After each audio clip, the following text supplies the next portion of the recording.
Hello everyone, welcome back. So we're continuing on with the same problem we were working on last time.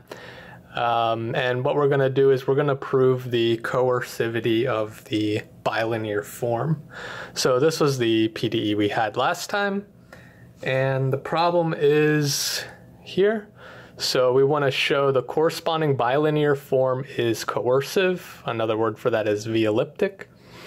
And the definition of coercive here is that given a bilinear form, it's coercive if there exists some constant, some positive constant, such that this bilinear form is bounded below by the norm of u squared. Okay, so u is in our space V, and we have a corresponding norm for our space V. Okay, so we want to prove this, and notice we're using u in both entries of our bilinear form. Okay, so this is the definition for coercive, and before we get started, I'm just going to mention some definitions we're going to use for the norms and also semi-norms. So I'm going to use this notation here. So if you notice, we'll have the standard L2 norm, which is just the integral of our function squared.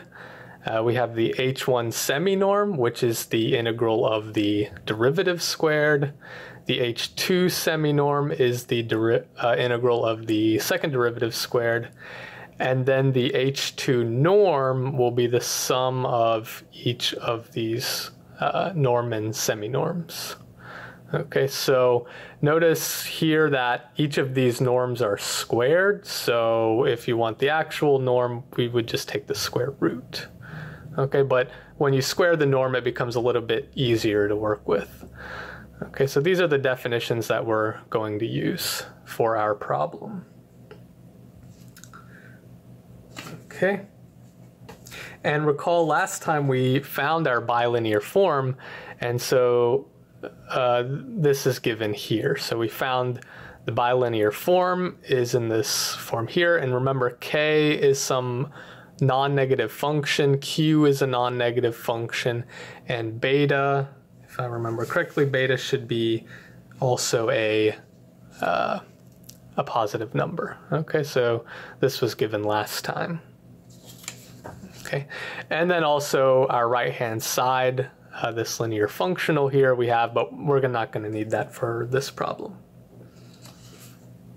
Okay, so, and also one other inequality that's going to be very useful for us in proving the coercivity is the Cauchy-Schwarz inequality. And if you're not too used to this, you should start getting used to using the Cauchy-Schwarz. A lot of these problems when you're trying to prove V-ellipticity or continuity, a lot of times you have to invoke the Cauchy-Schwarz inequality. So specifically for our problem, if we have the product of two functions, then we have this inequality where essentially it's the L2 norm of each of the individual terms here. Okay, and in general, this works for any inner product space. So this down below here would be our Cauchy-Schwarz inequality for an arbitrary inner product space. Okay, but this integral here, this inequality is specifically what we'll use in this problem. Okay, so let's go ahead and start working on proving the coercivity. But before we do that, what we're going to need is a Poincare inequality. Okay, so Poincare inequality. Okay, so a Poincare inequality, what that is we want to bound the norm of our function, say in L2, it's going to be bounded by the derivative of that function. Okay, so this will be we're going to be using the semi-norm, so this is H1, 0, 1. Okay, so we want to prove that there exists some constant C, so that the the derivative, the L2 norm of the derivative is greater than or equal to the L2 norm of the original function. Okay, and this kind of inequality is called a Poincare inequality. Okay, so let's prove this for our problem at hand. What we're going to do is we'll just start off with the L2, our L2 norm here, and this is just the integral from 0 to 1 of u squared of x dx. Okay, and we're going to use one of the facts about our problem. So if we look back at the original statement of our problem, so if you notice, u of our function at 0 is 0, or u of 1 is 0. So we're going to use this fact for proving this Poincare inequality. And in general, if you're ever proving a Poincare inequality, you need some kind of condition, whether you have 0 on the boundary of your domain, or perhaps the average value of your function is 0. You need some other condition in order to prove a Poincare inequality. Okay, so let's look back at our problem here. So we're going to use that fact, and we're going to rewrite just u of x. Okay, so this can be rewritten as the integral from 0 to x u prime of s ds plus u of 0. And this is all squared. Okay, so all we did was if we were to compute this back out, we should see that we get back u squared, okay, because we're integrating the derivative. And what's important here is that u of 0 is 0. So this term is going to be eliminated, and we're just going to be left with integral 0 to 1 from 0 to x of u prime of s ds squared and dx. Okay, so let's see. So now what we're going to do is we're going to invoke the Cauchy-Schwarz inequality. But if you notice, we only have one function here. So there's a small trick that we're going to use to invoke the Cauchy-Schwarz inequality.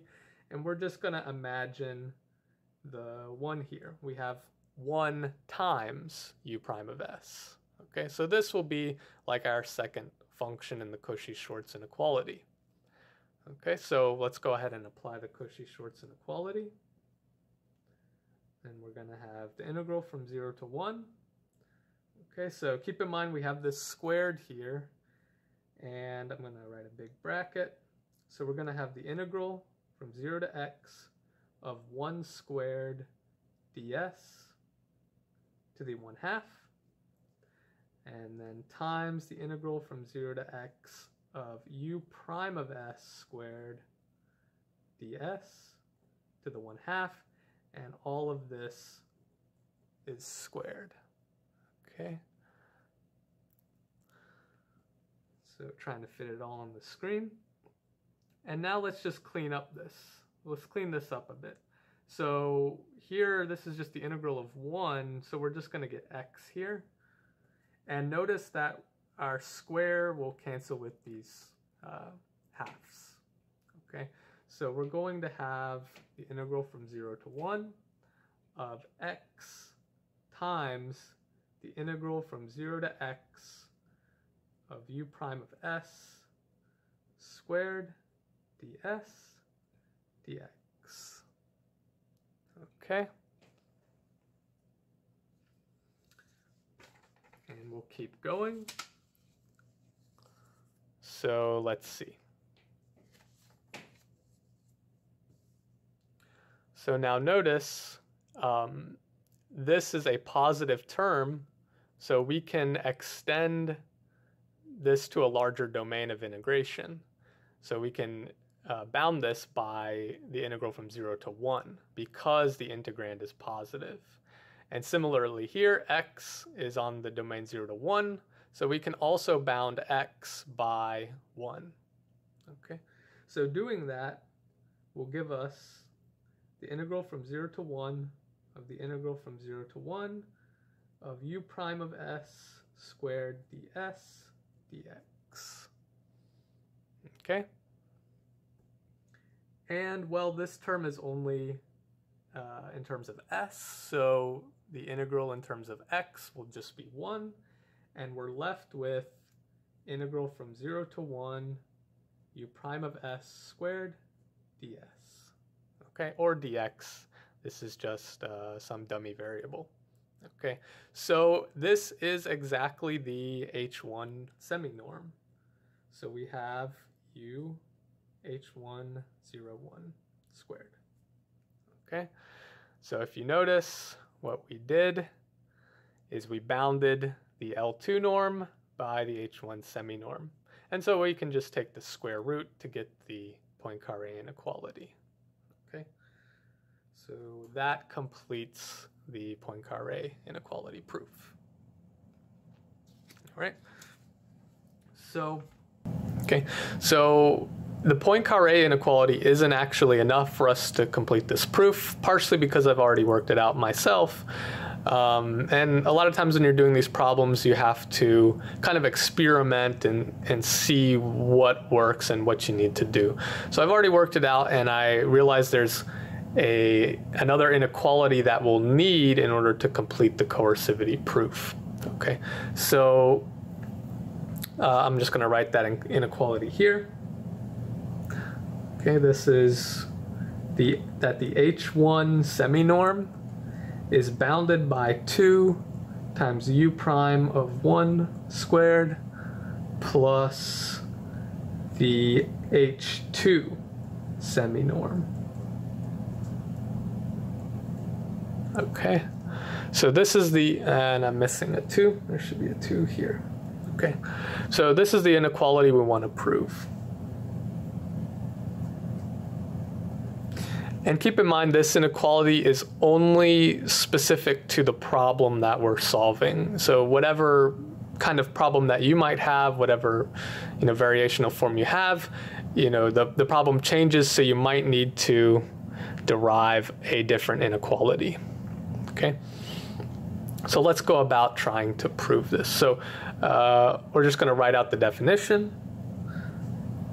So proof. This semi-norm is equal to the integral from 0 to 1 of u prime of x squared dx. Okay, and very similar to how we proved the Poincare inequality, we're going to rewrite this term that's being squared. Okay, so we'll do that, and what we're going to write is this. We have u prime of 1 minus the integral from x to 1 of u double prime of s ds and dx. Okay, so you can check that this term here is exactly equal to this term. Okay, and I won't go over that again. It's very similar to what we did before. So now what? Well, now we're going to use another inequality. So we're going to bound this above by the integral from 0 to 1 of 2 u prime of 1 squared plus 2 integral x to 1 u prime prime of s ds squared dx. Okay, and this is not a Cauchy-Schwarz inequality. This is kind of an inequality about numbers themselves. So what I'm specifically using, I'm going to write it over here, is that a plus b squared is less than or equal to 2a squared plus 2b squared. Okay.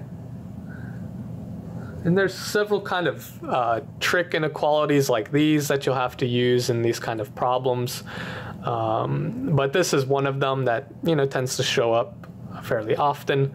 And you can prove this yourself to see this result. Okay, but this is the inequality we used here. Okay, so if you notice, well, we have this 2u prime of 1 squared, which is up here.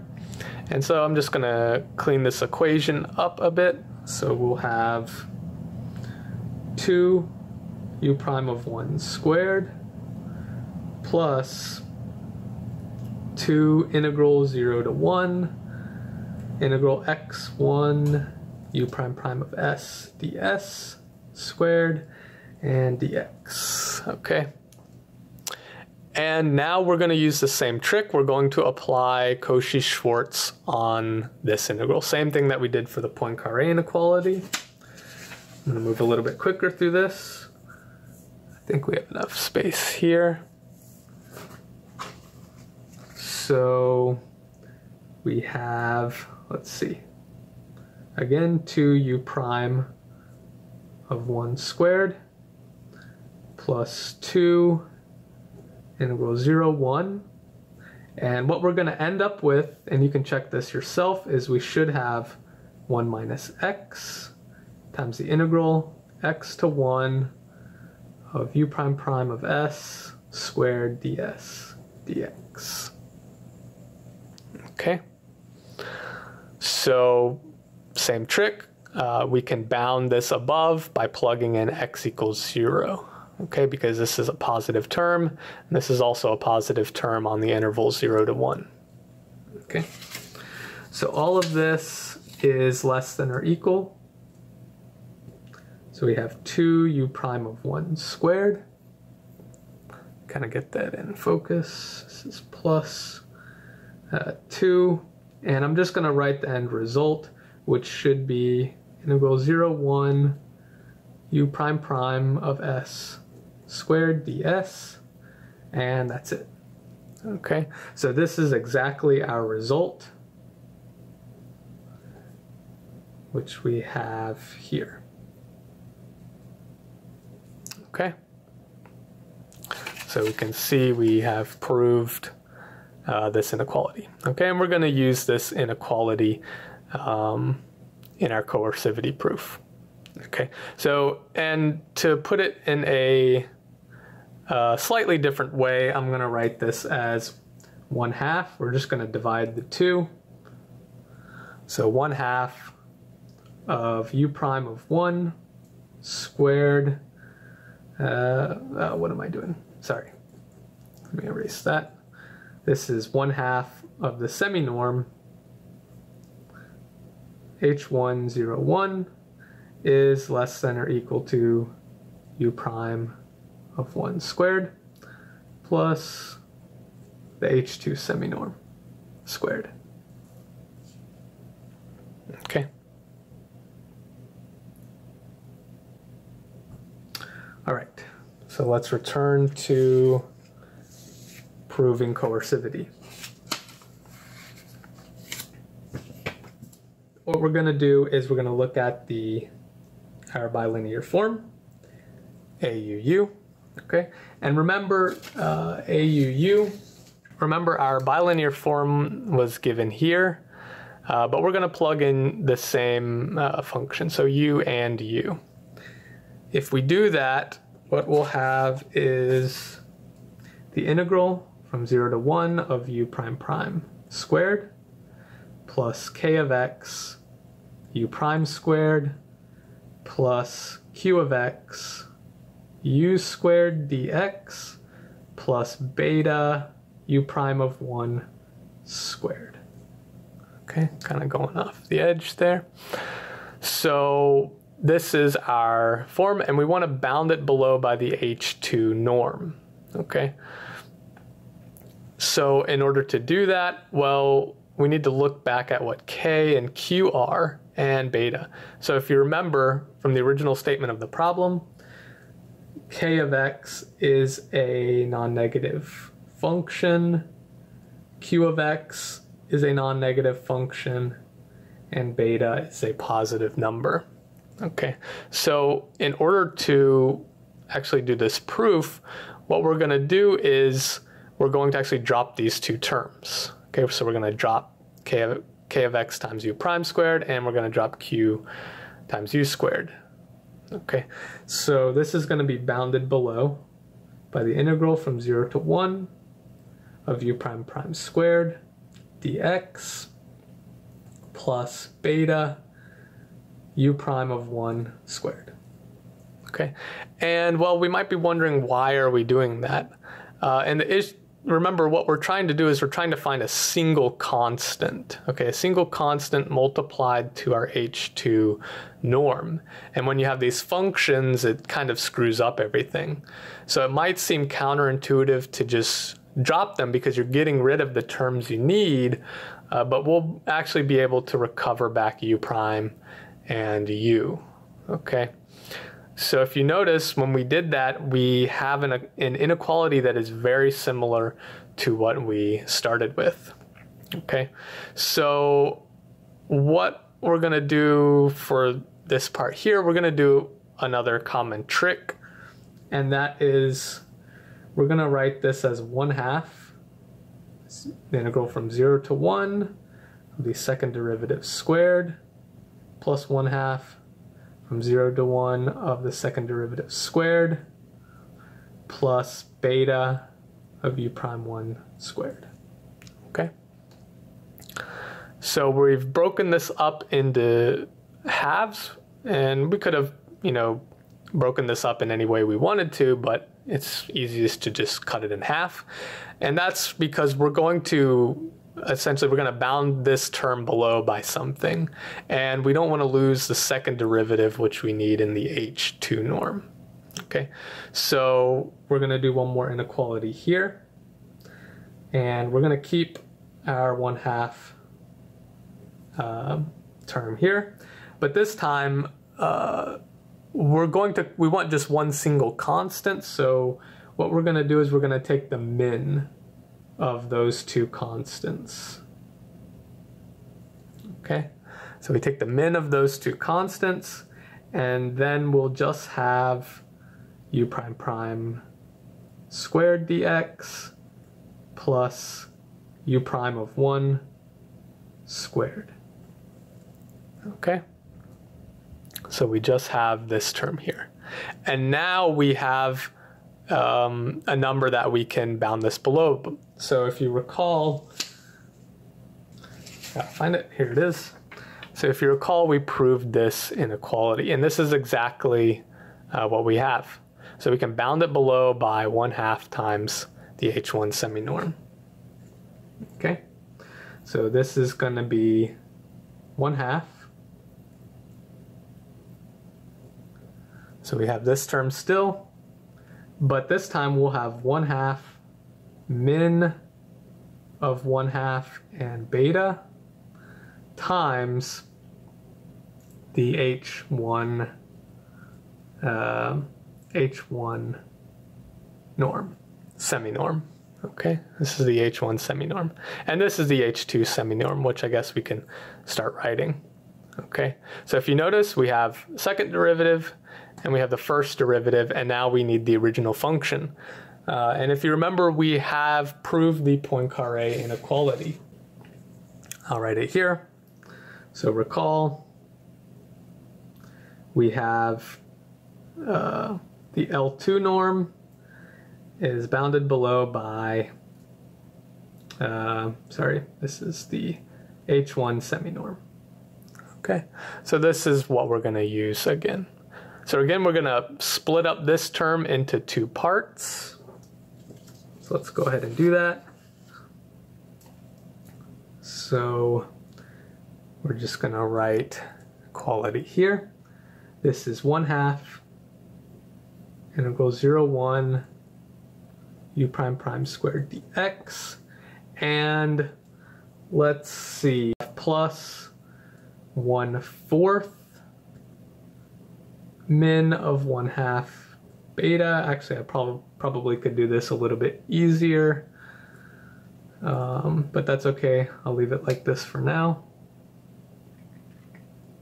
And yes, plus 1/4 min 1/2 beta u squared h1. Okay. And so this term will just apply the Poincare inequality. And so what we have is we have u, the H2 norm here, 0, 1, plus 1/4 times the min of 1/2 beta. and this is the H1 seminorm, and then we'll recover the L2 norm here.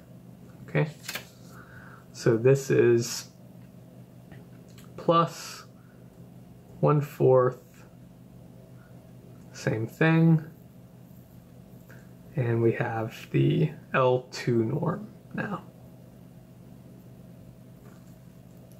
Okay, and lastly, to group all the terms together, we'll just take the min of each of these constants out front. Okay, so let me think for a minute. Yeah, so this can all be bounded by 1/4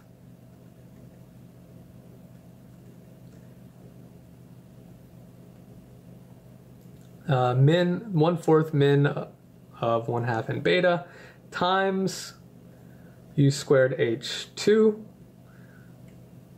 and plus u squared h1 and the L2 norm.